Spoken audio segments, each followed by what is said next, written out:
from the Mercy One studio. Making It Personal with Bishop William Joensen on Iowa Catholic Radio and iowacatholicradio.com. Welcome to Making It Personal with Bishop Joensen. I'm Kelly Mesher-Collins with the Diocese of Des Moines. On today's show, we're visiting with Father Zach Kautzky of the Diocese, who's currently serving as a chaplain for the U.S. Air Force at Barksdale Air Force Base in Louisiana. We'll talk to him about his ministry and more, but before we get to today's interview, let's find out what's on the Bishop's mind. Good morning, Kelly. It's good to have your radiant presence back in the studio here. Yes. Our seminarian Stan Ashes, who's been doing a great job with us. Mm-hmm. But he's now on double secret probation after his kind of willful exercise of the furlough video that he made with the pastoral staff on video the last 2 weeks. So after he completes his period of penance and rejoins us for the seminarian gathering on Monday, I'm joking, folks, seminarian gathering on Monday, we'll have the seminarians all together from the Diocese of Des Moines, all 19 of them who will be entering the school. So those are strong numbers. Again, credit to Bishop Pates and Father Ross Parker, but to the Spirit of God. So I get a chance to sit down with each of them and then have a little conference. Originally, all the seminarians of Iowa, the province, were supposed to be together, hosted by the Diocese of Des Moines this year in Johnston, but given the COVID things, we're going to wait and take a pass on that. But it'll be good to be together. Of course, we'll social distance and then opportunity for a holy hour both days and on Tuesday also. So, Stan, if you're out there listening, I apologize for slighting your reputation, but you, Kelly, right now your original plan before COVID was to be in Oberammergau, Germany, right? Yes, to take in the Passion Play. Right. Yes, my husband Jason. Some people know we do Collins Travel and Pilgrimages. We were going to go to Germany and Austria. We had a group it was a full trip, and but the Passion Play. This was back in March. We heard it was going to be postponed for 2 years, right? For 2 years. Right, yep. So so we had to cancel. So we're going to go back in 2 years for 2022. Okay, I think that's one of the top 10 Christian pilgrimages in the world if people are so blessed to be able to do that. Yeah. So you look forward to it. And you've seen it as well. So. I was fortunate, yes, 10 years ago. But you can consider yourself not being mocked by the Germans when you're over there. You know, you're being spared that because, they would say, "Sein Name ist Mescher, and you don't even speak German?" So, show no mercy in that regard as well. So, to our German friends. But, today, the 31st, is the Feast of St. Ignatius of Loyola. So, our prayers and our props to all our Jesuit friends. Of course, the Holy Father, Pope Francis as well, who was a Jesuit superior for many years and continues to do so. The Jesuits, sometimes a checkered history, if you will. They were suppressed for 200 years. And I think one of the figures that brought them back more robustly than anyone might have been Ennio Morricone, the composer who died this month on July 6th, famous movie composer for the Clint Eastwood movies, The Good, Bad, and Ugly. Actually won an Oscar for Quentin Tarantino's The Hateful Eight, but it was his score for The Mission, which I think has lifted most of our souls, that beautiful, ethereal score for The Mission, that movie, which talked about the Jesuit in settlements. I'm forgetting the word. The word is escaping me. But in Paraguay and Latin America, so that marvelous score to Gabriel's oboe. But one of his last works was actually to compose a mass that was performed at the Jesu Church in Rome at the request of his wife as well. So he did a lot to, I think, kind of shine a light for the graces and the missionary work of the Jesuits here as well. Of course, we can't resist a little bit, a little teasing here. The Jesuit Dominican and a Trappist who found themselves marooned on a desert island. There was a magic lamp, and after some discussion, they decided to rub it. Lo and behold, a genie appeared and offered them 3 wishes. So they decided each one should get 1 wish. The Jesuit said he wanted to teach at the world's most famous university. Poof, he was gone. The Dominican wished to preach in the world's largest church. Poof, he was gone. And then the Trappist monk said, "Gee, I already got my wish." So, we've got more, but in that regard, I did laugh. I just have to give you a hard time.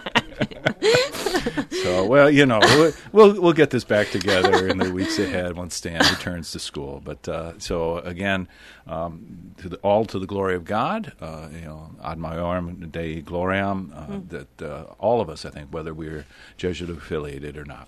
All right, we're going to take a quick break. When we return, we'll welcome diocesan priest, Father Zach Kautzky. You're listening to Making It Personal with Bishop Joensen on Iowa Catholic Radio and the Spirit Catholic Radio Network. Support for Iowa Catholic Radio and John Leonetti in the Morning is provided by Blessman International. The coronavirus has impacted lives in Iowa and around the world. This is especially true in rural South Africa, where COVID-19 restrictions have led to vulnerable children being hospitalized due to starvation. To combat this hunger, Blessman International now offers a program called One Child at a Time. You can sponsor a child in South Africa for $1 a day. Learn more at blessmaninternational.org. blessmaninternational.org.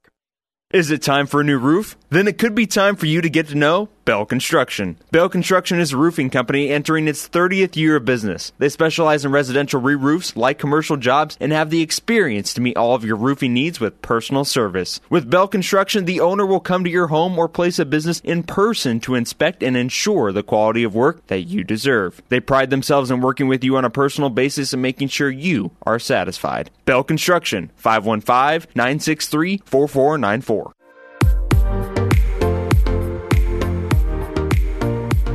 Welcome back. I'm Kelly Mesher-Collins with the Diocese of Des Moines. On today's show, we're visiting with Father Zach Kautzky of the Diocese, who's currently serving as a chaplain for the U.S. Air Force at Barksdale Air Force Base in Louisiana.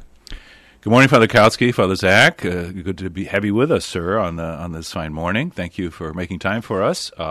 We've had some brief encounters last year when I was first named as bishop and everything else, but we haven't had a whole lot of opportunity to exchange. You were so wise and discerning that with the incoming bishop, maybe it was best time to begin that special ministry in the Air Force. It had nothing to do with you coming in, but we were kind of crossing paths.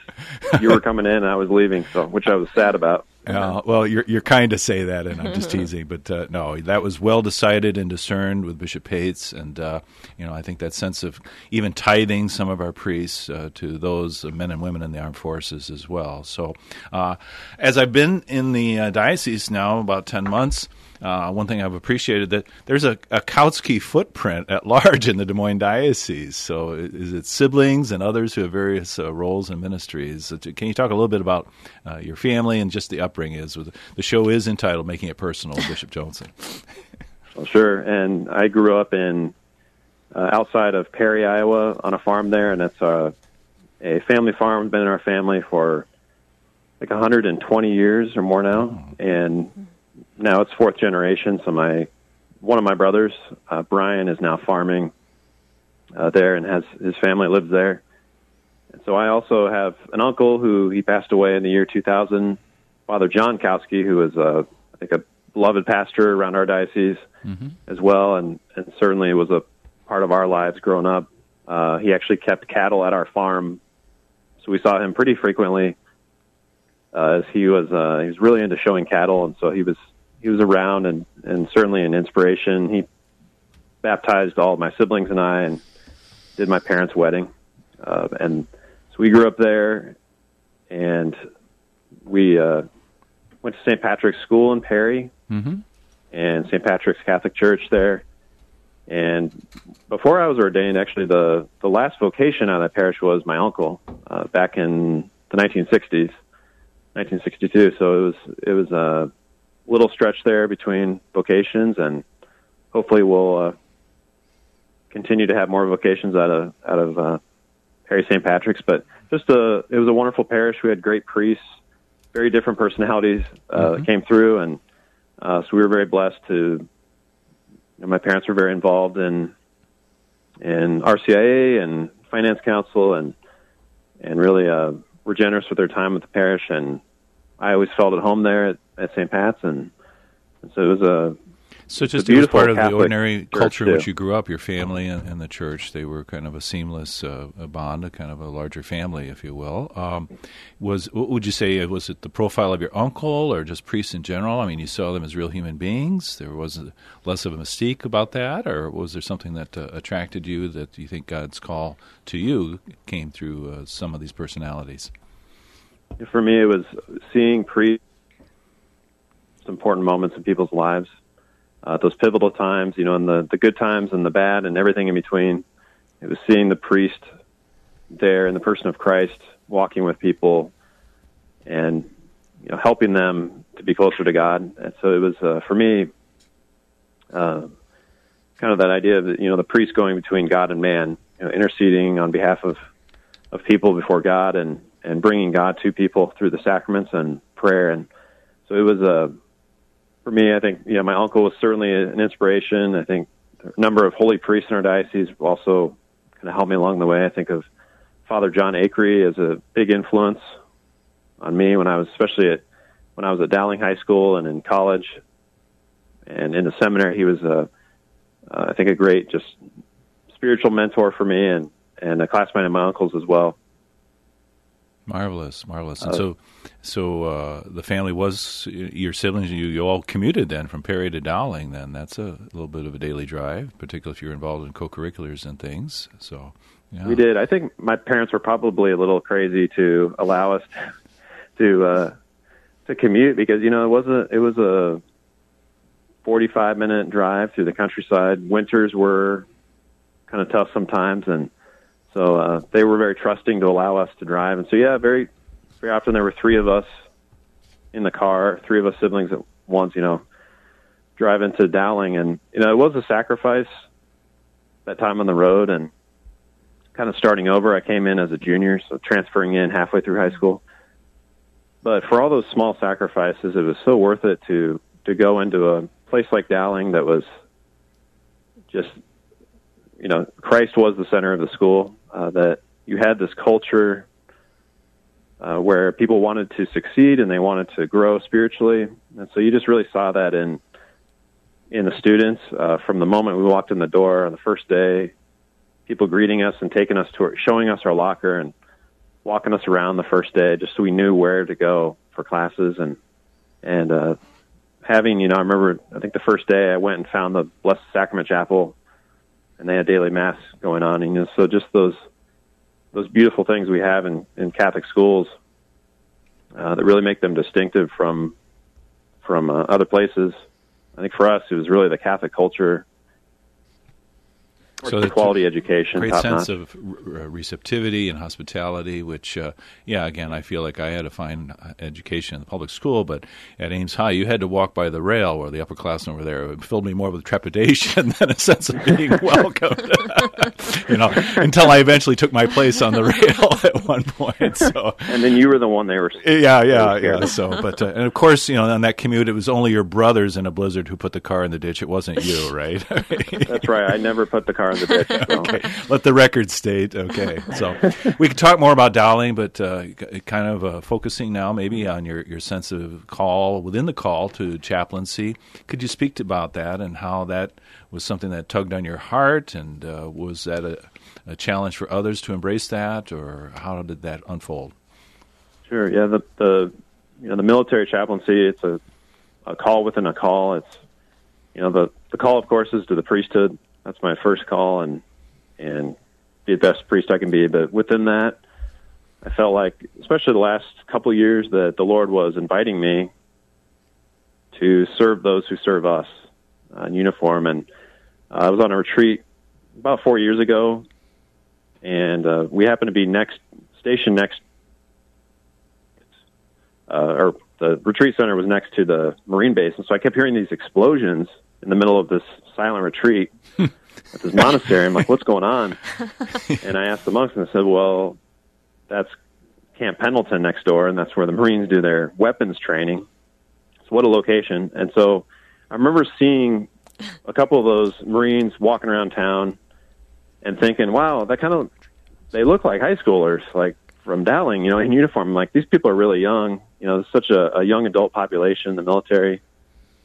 Who's looking out for them? Who's helping them, especially once they get out of the house and high school? Like, who's going to walk with them and help them grow in faith, kind of when they're in these difficult situations and life-changing decisions they're making. So really it kind of was just reaffirmed, too, we had a number of really quality students that were going off to the military academies or, right into, active duty service.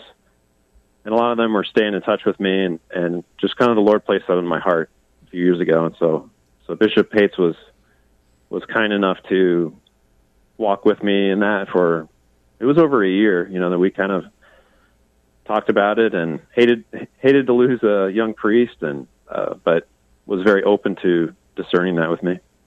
Yeah, tell me about it. Hating to lose a young priest. But no, that sense. So even that retreat, maybe it was one of the ways God kind of broke in there, if you will. Not setting off fireworks, but in that way, kind of something that you pursued. And Air Force, among all the branches of service. I mean, I'm sure there's a lot of jokes that flow back and forth among branches of the military. If my dad's experience in the Air Force is disclosive in any way, but why the Air Force in particular? The Air Force. And I think for me, I could have served in any of the branches and would have been proud to do so. Really, it kind of came down to the Air Force got to me first. The pastor of my sister's parish, when I was visiting her, he was former Air Force. There were just a priest that I knew from St. Louis that were in the reserves in the Air Force. And so it really kind of was the branch that I was familiar with. We did a retreat with the Archdiocese, and I'm co-sponsored by them. And the military Archdiocese. The military Archdiocese. Yeah, okay. And there were a number of airmen there, so we were visiting air bases. And so, for me, it really was kind of, they got to me first. And there's kind of, there's the joke with the Air Force that they have the best food and best lodging, and I think that's true as well. Okay, so there are some creature comforts and human benefits that go along with that as well. But certainly it was not a country club existence. You started basic training last year, or training for that. And can you maybe speak about that transition now at Barksdale Air Force Base and some of the demands that you faced and what enlivened you with that? We did. So this past fall I went to officer training school in Montgomery, Alabama. And there were 350 of us in our class. It was an 8-week course, and so the first 2 weeks are basic training. There are drill sergeants. We call them MTIs, military training instructors. They're yelling at you. You're marching. You're in uniform. You're having uniform inspections, and so it was really a culture shock to be getting woken up suddenly, at 4 a.m, and kind of. The first few weeks, especially transitioning to military life, but really it was focused on training for leadership and being able to make decisions, being able to not have all the information right away, but to be able to adapt and be able to act, decisively. And so I think that was very helpful. And I had, in my room we had 3 other guys, 2 bunk beds, pretty small room for 2 months, for adults, to be in. Your own little religious community there, right? It was a little religious community, and we all got very, very close, actually, very tight, and still talk. And then after training, I went to it's called a tech school, basically, but a chaplain school at the same base. And so I was there for another couple months, and that was with all the other chaplains, and that was teaching us how to kind of function within the military as a chaplain. How to be faithful to our endorser, our faith background, while also realizing that we're an officer, that we're working within a pluralistic organization, within the government. So kind of how to navigate some of those tricky situations and our role as chaplains, and so that was helpful. So now I got to Barksdale Air Force Base here in Shreveport, Louisiana, just a few weeks before COVID started. So I got here, and I'm the pastor of the on-base chapel for the Catholics. Mm-hmm. So we have the weekend masses and confessions, daily mass, kind of all those parish life activities. But then also I'm embedded with the unit, so I'm assigned to the police officers, to the firefighters, the K-9 unit, the guys that they get rid of bombs, the EOD. So a lot of interesting career fields that I'm kind of embedded with, that I'm ministering to them directly as a chaplain. Mm-hmm. Mm-hmm. Sounds like a a lot of diversity even within that, and the different roles and different branches within the Air Force there. This is not meant to be a gotcha question, but pose a kind of a challenging question to you here.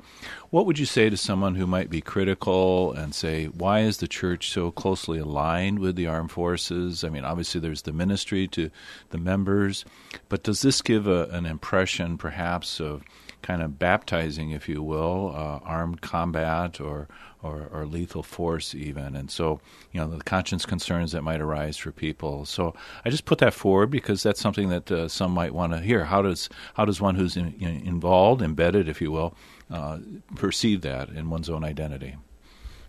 Sure, and I think that as chaplains, you are walking you're in a very interesting situation because we're non-combatants, so we ourselves don't fight, and really we're there to minister to those, especially me as a priest, to minister to Catholics that are there away from home, that are making difficult decisions. And so I think for us, we want to have an influence over, for example, the Catholic general or the Catholic colonel. We want to be there to influence them and always work toward peace, whenever possible. But we also want to be able to, help them get to heaven, help them grow spiritually. And so I think for us, it's really about, them being able to exercise the free exercise of religion for them, being able to practice their faith, have access to the sacraments. And, if you look at the history of the church, we have a number of saints. Well, today's saint, St. Ignatius of Loyola, was a soldier. So we have a number of saints. Father Zach, were I'm just going to ask you to pause there. We're going to if you're willing to carry over the break, we'll ask you just to hang for a moment here, and we'll come back, okay? All right. We're going to take a quick break. You're listening to Making It Personal with Bishop Joensen. Thank you, Big Red Q Quick Print, for underwriting the sports report. Family owned and operated since 1980, Big Red Q Quick Print is a full-service print shop ready to help you with all your printing needs with speed and accuracy. Forms, manuals, brochures, letterhead, envelopes, business cards, custom invitations, design, and bindery. Big Red Q Quick Print, located across from Merle Hay Mall. Online at bigredq-desmoines.com. Big Red Q Quick Print. We make printing easy. Is it time for a new roof? Then it could be time for you to get to know Bell Construction. Bell Construction is a roofing company entering its 30th year of business. They specialize in residential re-roofs, light commercial jobs, and have the experience to meet all of your roofing needs with personal service. With Bell Construction, the owner will come to your home or place of business in person to inspect and ensure the quality of work that you deserve. They pride themselves in working with you on a personal basis and making sure you are satisfied. Bell Construction, 515-963-4494. Welcome back. You're listening to Making It Personal with Bishop Joensen. We're back again with Father Zach Kautzky. Thank you, Father Zach, for remaining with us. We were talking about helping guide, form, reflect from the perspective of conscience for not only the enlisted men and women, but those who are in leadership positions. Maybe add another thought in that direction, and then just how ministering to the challenges that members of our military face. What are some of those prominent challenges? So we have right now in the Air Force, I know we have about 75,000 Catholics, and then you add dependents in there, so we have, I think, about 100 Catholics just within the Air Force, and there's around 55 priests serving them kind of worldwide, and so we're definitely like everywhere else, kind of in demand. And I think for me, so being a military chaplain, for me, really important that we have, as Catholics, a seat at the table, if you will, in decision making that's happening by commanders and the day-to-day moral choices that people are making on their job, and so on. So I think it's one of those places where the church can really, we kind of try to stay out of politics, but we try to support the individual and help them to fulfill their duty. And so I think for me as a chaplain, I'm happiest when I'm hearing confessions of Catholics, of reaching out to our airmen that are, many of them have stopped practicing their Catholic faith because they maybe went to tech school out of high school, or basic training out of high school, and then maybe kind of faded away from a Catholic community. And so I think that's really where priests can be really helpful, is bringing some of those people back, inviting them into community. And so for me, I'm really excited we're about to hire a new Catholic coordinator, and really focusing on evangelization and reaching out, especially to the Catholics on base, and kind of plugging them in to small groups and plugging them into different parish activities that we have going on. Tremendous. So you're really on the front lines of the mission, not only of our country, but preeminently the mission of the kingdom and evangelization and everything else. And so, as we say, we are grateful for your service to the diocese, but also to the Universal Church. And may God bless you and keep you safe, Father Zach. And I look forward to connecting with you the next time you're passing through Des Moines. So blessings, and thank you for being with us this morning. Thank you, Bishop. Thank you, Kelly. Thanks, Father. All right. Very good. So again, the extension in the sense of the missionary work of the diocese, and learning a little bit more about the family connections there with Father John, his uncle, as well. I'm praising God, giving thanks to God today. Prayers for many in the Corpus Christi community in Council Bluffs. We were very concerned for Anna Martinez. She's one of the pillars there, a wife and mother, and a woman who kind of bridges the Hispanic and Anglo communities there at Corpus Christi. She was in critical condition with COVID in the hospital just a few days ago, and with prayers answered, she's being discharged from the hospital, so she's being returned to those there. So knowing her, she'll be like the Peter's mother-in-law. She'll get up and start waiting on people as soon as she has the opportunity. I'm sure she's isolating here for these days, and transitions back into life as she knew it before. Also heavy on my heart is the concerns for Marco Balmaceda of the St. Anthony's Parish here in Des Moines.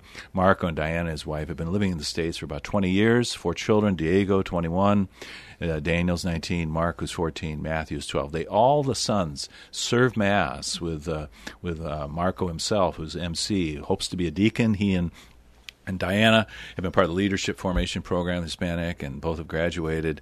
And so I think that desire and the many ministries they undertake. Well, this past week, Immigration Customs Enforcement have detained Marco, and we're concerned about where they'll be. This man who in his own right has done so much, not only to build up the parish, but the Des Moines community, working as well in car maintenance and repair at Silzer Auto Repair, honest working man, paying his taxes.